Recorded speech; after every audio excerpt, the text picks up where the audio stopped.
You're watching the Wellness Hour, the leader in medical news and information. I'm Randy Alvarez. Today's topic, the modern facelift, how to look years younger with or without surgery.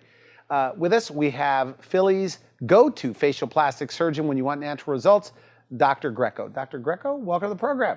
It's a pleasure to be here, Randy. All right, now you brought a lot of photos, so we'll try to get to most of them. Okay. For people that don't know you, tell us a little bit about your practice. Who's your typical patient? I guess you're board certified facial plastic surgeon, also otolaryngology. So who is your typical patient?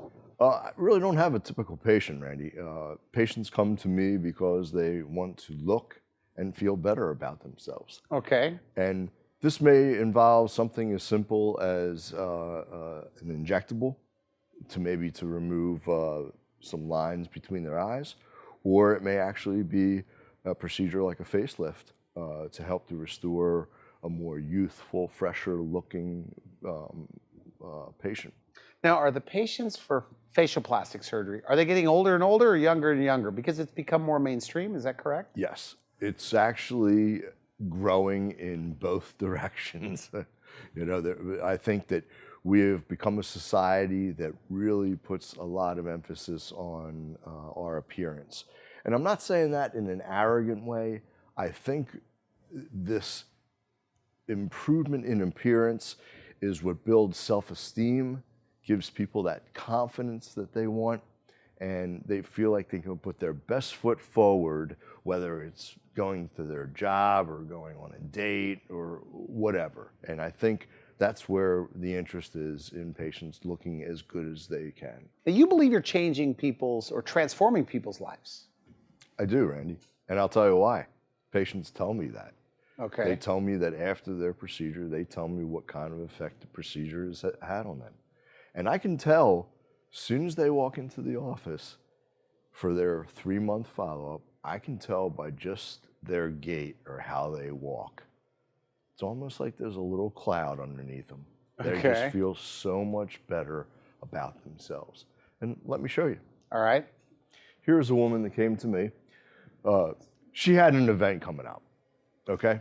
This woman had her daughter getting married. And, as that's a big event for a family. And really what she wanted to do was she wanted to just look fresher and rested and better. So let me tell you about her concerns, Randy. She's actually an attractive woman that the signs of aging are just starting to work their way into her face. First of all, Randy, this is a patient I love to see in my practice because I know when I see a patient like this that I can really help them.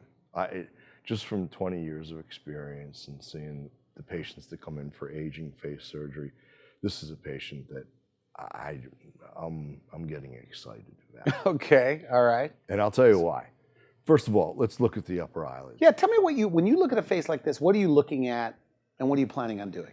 Yeah, I try to go from head to tail, and I'll always have a patient have a mirror in front of them. And I'll talk to them, but I'll have them look in the mirror so they understand where I'm coming from, okay? So with this particular patient, we looked at her eyes, and she noticed the heaviness of the eyes. That was something that was quite evident to her. The other thing that she noticed is that she had some puffiness underneath her eyes. As we move down the face, Randy, the nasolabial folds here, this really bothers patients, and it is probably one of the most common reasons why patients come in, even at a younger age. This is an area that bothers them. The thing that bothered this patient the most was the jawline or the lack of it, and that's what happens when you develop jowls. You lose that crispness of the jawline, and then the laxity of the neck. Now, what I'm going to show you right now is I'm going to show you her after picture. So what did you do for her, by the way? Let me tell you what we did for this particular patient, Randy. First of all, we did her upper eyelids. And her upper eyelids involved placing an incision in a natural lid crease of the upper eyelid. And what we did is remove the excess skin and fat of the upper eyelid. But one thing I want to mention about upper eyelid surgery, Randy, is that it's a delicate operation. You don't want to take too much of the soft tissue of the upper eyelid away, or you can create this skeletonized or cadaveric look. And that makes the patient look very unnatural. you want to take enough away so that you create a platform. So what's the platform? Something every woman loves. It's the distance between the lashes and the lid crease. That's important because that's where they can apply their makeup. In fact, how many times have I had a woman come to me and say, I am so sick and tired of having to lift my brow up in order to get my makeup on, because they actually have to lift their upper eyelid up. So that's what we're trying to accomplish with upper eyelid surgery. When you look at the eyes, Randy, the eyes are viewed as a continuum. So when patients come in and they have heaviness and puffiness of their upper eyelids, it really helps many times to try to enhance the lower eyelids also, because everybody views the eyes as a continuum. And for her, we also went inside the eyelid with what we call a transconjunctival approach. And we removed puffiness, and then we also tightened the skin. So that helped her upper third of her face for rejuvenation. As we moved down the face, these two lines here were something that really bothered her and were relatively deep. But what about like facial fillers in that area for her? Facial fillers are a good option. Because you're a big filler guy, right? Yes. Adding yes. fat, their own fat as well. Absolutely. Why not just do that to her? In fact, that's what I did with this patient, was add her own fat. All right. So I like to use fillers sometimes in patients like this, Randy, as a rehearsal, meaning that if they're not quite ready to have the procedure done, I think sometimes the rehearsal can be a little bit of a tickler for the patient. It gives them the opportunity to see the results. But this kind of patient doesn't, with structural fat grafting, the result is longer lasting, and I think fits the procedure that she's having done better. I mean, she could have also, proceeded with some sort of filler if she wanted to. So let's get to the after pictures. Okay. Okay? Wow. Very nice. Upper and lower eyelids. Randy, some structural fat grafting in the nasolabial folds, marionette region, and a facelift to clean up the facelift to clean up the neck and jawline. And I think you can see that this patient, I think, is at least 10 years younger than this patient. Doesn't even look like the same person. It's amazing. I think that's what I want to hear from my patients. I want to hear that, her friends' comments to her were, you look outstanding, but we can't figure out what you did. Did you lose weight? Did you? I mean, that's dramatic. It doesn't look done, though, but it looks... This is a dramatic result, but this is what she got. These were the comments she got from her friends. And then she slowly, slowly gave in about having the procedure done. But this, I think, you tell me, what do you think is the difference here between before and after? Well, I was thinking as I'm looking at this, it seems like that could be the daughter, or even definitely the younger sister. And I've told you this, in our green room, I could spot a facelift. We're here in California. Yeah. I could spot a facelift walking down the street. Yeah. And you said, and I'm paraphrasing you slightly, but you said, you can't notice mine. Yeah. And you're right. Yeah. I think everybody would agree with this. If you saw her walking down the street, you wouldn't think she had something done. Yeah. Right? Absolutely. And part of that is not only a natural look, but the placement of the scars, how the incisions heal. The fact that you're not distorting the earlobes, which if you pull too much, you can cause what we call pixie ear deformity. So let's look at a job interview situation for this patient, Randy. I mean, which patient, as the person who's interviewing for a job, which patient is going to come across to you with more energy, more vigor, and want that job and want to perform to the best of their abilities? Well, as you mentioned that, there's no doubt about it, the after looks more energetic. Yep. One of your lines, you call it looking younger and fresher. Yep. Right? And I think, is that what you've... That's exactly what I'm trying to achieve. Now, there was something that we talked about earlier that you brought up that is a great point. This person has more wisdom and more knowledge that she's older. But the flip side of that and the cruelty of that is that without facial plastic surgery, she also shows that wisdom. So the second half of life Exactly. should be, as you say, the best half. Exactly. And it doesn't have to, it's not, we should be able to have increased wisdom, increased success, more money, but we should also be able to look good and feel good about ourselves. Why not? So when everything's done, she's healed up, what do people like to say? What does a patient like to say?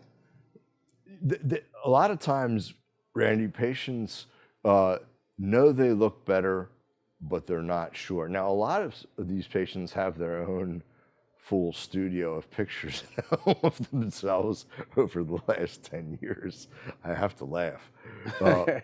But what really comes to is when I take their before and after pictures and I bring them in. And I always bring them into my office, and it's just the patient and myself. And as you have seen, I'm very particular about the way I take my pictures. I want them. Are they surprised when they look at the before and after? I get a spectrum of emotions. I have had patients that just, all of a sudden you'll see a tear, just come out of their eyes. It's almost like a catharsis of emotion because the way they looked before was a reminder of things that they had gone through in their life. It's almost like they got a new lease on life. Today is the first day of the rest of my life. Good for you. Now the profile shot, let's take a look at that. Sure. This is our before, and then this is our after. And what you're seeing here, particularly in the lower one third of the face, you can see, notice how there's no jawline here. On the before? Yeah, it's just been washed out. And that's because of a descent of the soft tissues. What we've done is we've repositioned the soft tissues in a more superior position. That has two benefits, Randy. Not only does it clean up the jawline, but look at the patient's cheeks. On the before and the after? Yeah. Yeah. See how they're a little bit more fuller, but it's not exaggerated. The success behind a facelift like this is that this patient does not look operated on or altered. What we did is we took the tissues that have gone through a downward descent with aging, and we've repositioned them into a natural position without distorting or altering the patient. This patient's husband doesn't want to walk around with a woman that has these striations or this pulled look. In California, we call it looking done. Do they call it there? Do women even say, I don't want to look done? Yes. That's the lingo? Looking done comes up frequently, Randy. I seem to attract patients in my practice, Randy, that want a natural look. This is why they come to me. They've seen their friends, they've seen their relatives, they see the natural result, and this is what they want. So let's go on to this next patient, Randy, is a attractive woman, professional woman, extremely successful.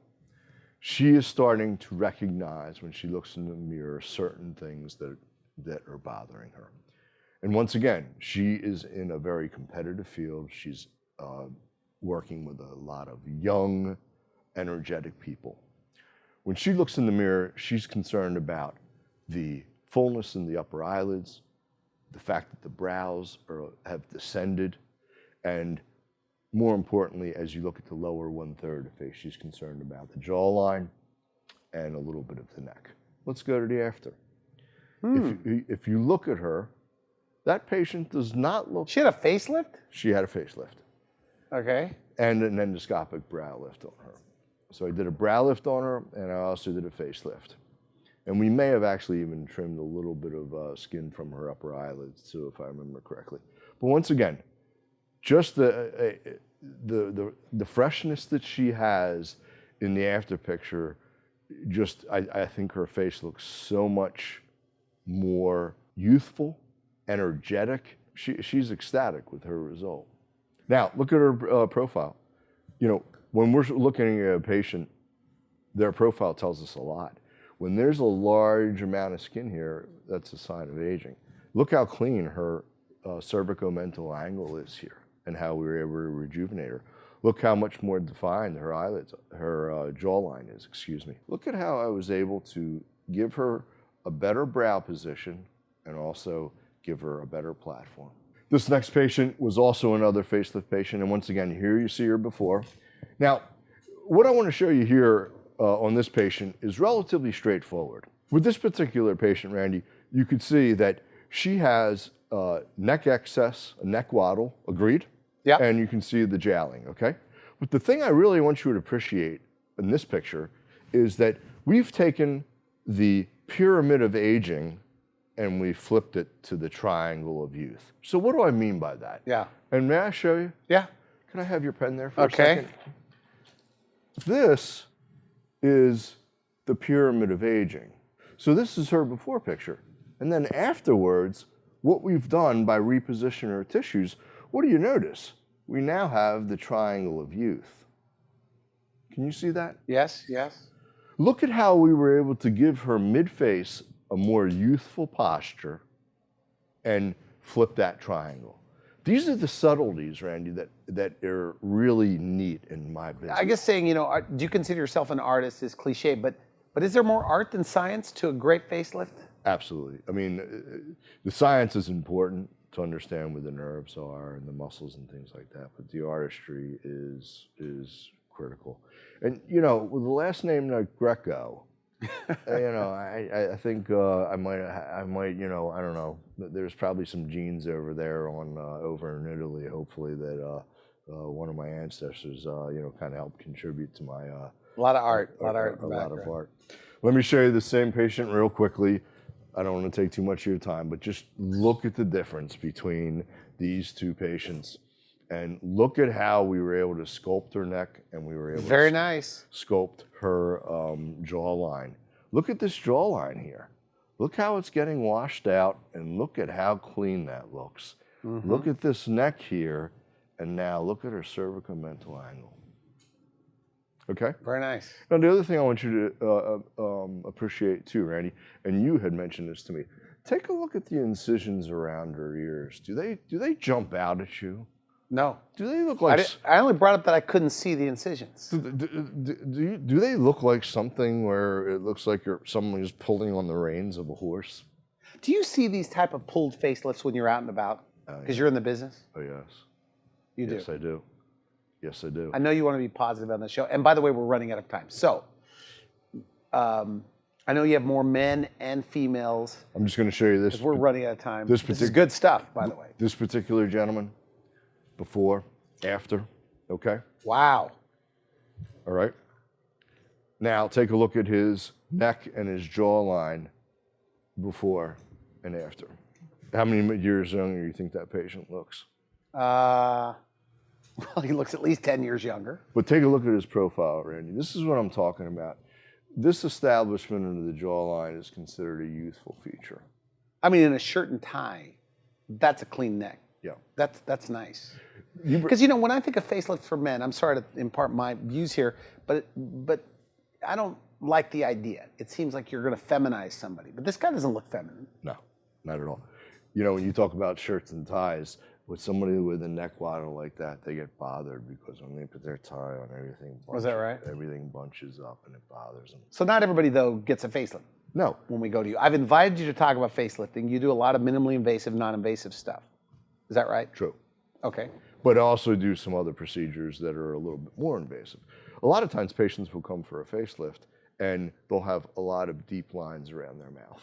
And it's when the face has been repositioned and looks youthful, but they've got these deep lines, there's such a dichotomy there, it's very noticeable. Now, take a look at this patient here, Randy. Now, this particular patient didn't want a facelift.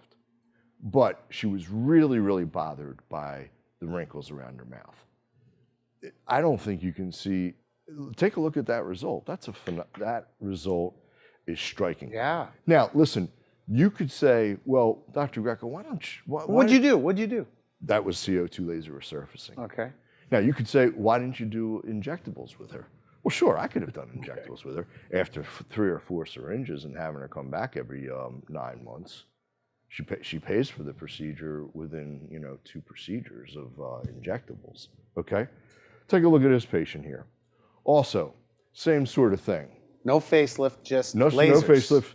Just came to me. She was one of the typical patients, Randy, that we have in Philadelphia, which we call these the shore bunnies. Shore bunnies. They go down to the Jersey Shore, and every summer they put their baby oil on, and they expose their skin to a lot of sun damage. Okay. And they end up with these wrinkles. And then what we do for them, what I do for these particular patients is I will do a full face laser. It's very nice. And these afters, by the way, are not touched up. These are not touched up whatsoever. Okay. Now, I know you brought photos with eyes, because you're known for the eyes. You spend half your time working with eyes. Love doing eyes. It's the windows to the soul, and that's a cliche. But let's face it, and we talked about this earlier in this program, Randy. You have to look at somebody's eyes. If someone's not making eye contact with you, that gives you that kind of uneasy feel. You told me in the green room, eyes are the giveaway for how old you are. Exactly. Or show that you're older than you really are. Exactly. And not only that, Randy, but the eyes are the first thing to really age on the face. So if you take a look at this patient, heaviness of skin on the upper eyelids, puffiness of the lower eyelids. What we did for her is we removed the skin meticulously without skeletonized her upper eyelids. And then the lower lids, we did removal of fat, did a little bit of fat grafting to take care of the tear trough. So instead of fillers, you added her own fat right there. That's correct. Okay. And then what I did is to top Looks natural. To top things off, I actually did a little bit of laser skin resurfacing just to get a little bit of tightening of the skin. So in one day, she comes in, Randy, and looks tired, and after her surgery, you could see the difference. There you go. It's relatively dramatic. Now, I know, look, this is a big topic, and I know you have all of these videos. Okay, so you're asking for one more photo. Go ahead, one more. You love showing these. Yeah, I do. You know why? Because it's just, I have so much pride in what I do. Okay, good. I want, when patients are so happy with what their result is, it's the only thing that makes me put my head on the pillow at the end of the night and makes me sleep. All right. When I know I've changed somebody and I've made them feel better about themselves, I could have a hot dog that night for dinner and I'm the happiest guy in the world. Probably having a beer and watching a baseball game like we've talked about before. Okay. Let me just show you this patient. Rhinoplasty is another huge part of my practice.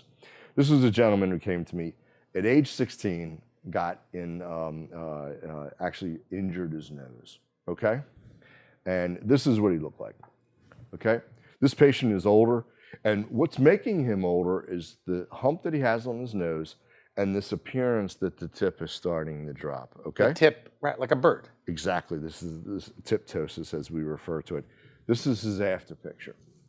Look how much different that he looks, okay? Yeah, very nice. And then on his before and after pictures, this is his before picture. There's a deviation of the nose to one side, and then afterwards. We are out of time. You look at aging, one of the things you said, as a chronic disease. Yes. That the aging face is a chronic disease. Yes. Elaborate. Meaning that it's, I always equate aging face to someone who wants to go to the gym, Randy, and get themselves in shape. So what do? If they're overweight and they make a dedicated decision that I'm going to get myself in shape and I'm going to stay in shape, what do they have to do? They have to start working out, and they have to keep working out. Aging face is the same way. If they get a facelift or any kind of procedure, in order to maintain that look, there are certain things that they're going to need to continue to do. These results aren't permanent. Because you're big on skincare as well. Exactly. That's a big topic. Exactly. So if someone can start with a surgical procedure as the foundation, and then, once they're older, we should mention too. Because Exactly. you get younger patients too that don't need surgery. Exactly. Okay. I mean, I usually say, Randy, when somebody comes in, if they're younger, I'm going to push them more towards skincare. If they're a little bit older, I'm going to push them towards injectables like fillers and Botox and things of that nature. And if they're much older, I'm not going to have them waste their money on the fillers because it's not going to have the impact. But that older patient that gets surgery, they may benefit from some injectables, you know, a year down the line after their procedure to keep them looking fresh and rested. I guess the challenge with anybody, and I keep saying we're out of time, but we really are, is what it's going to look like. And you use imaging, like video imaging. I do. Or some type of imaging. Yes. Is it accurate? It is accurate, Randy. And let me tell you something, it's extremely powerful. And the reason why it's extremely powerful is the patient gets the opportunity to see the procedure that they're looking for on their own face. And it's powerful. I think profilometry, showing the profile of the patient, if it's a rhinoplasty and there's a hump, if there's a neck and there's a waddle, if there's a jowl, if you can show these patients profiles and show them what their result looks like on them, it is very, very strong. We are out of time, but you said, and I said I'll get it in there, you said you wanted your mission statement to make it in this program. Sure. No. And why is that so important to you, to get out? You know, I think a mission statement speaks for why a person gets up in the morning and why they go into their office and do what they do. It's your mission. It's my mission. Okay. It's why. And what is it? It's why I go to work.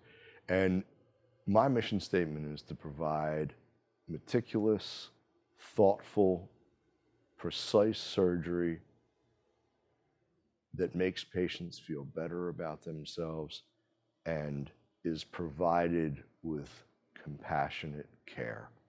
And that's what my staff and I deliver. Good. Final message, a woman watching this or a man watching this, they don't like the way they're aging, but they're afraid of looking done or tight or pulled or whatever. What do you say to them? Come on in and see me. I'll be happy to talk to you about what options you have, and I will recommend the most natural way that we can achieve what that person wants. Good. I want to thank you for coming in. Excellent. Thank you, Randy. Excellent. Thank Great you. job. You've been watching The Wellness Hour. I'm Randy Alvarez. For now, I wish you good health. Thanks for watching The Wellness Hour, the leader in medical news with your host, Randy Alvarez, the authority on health issues.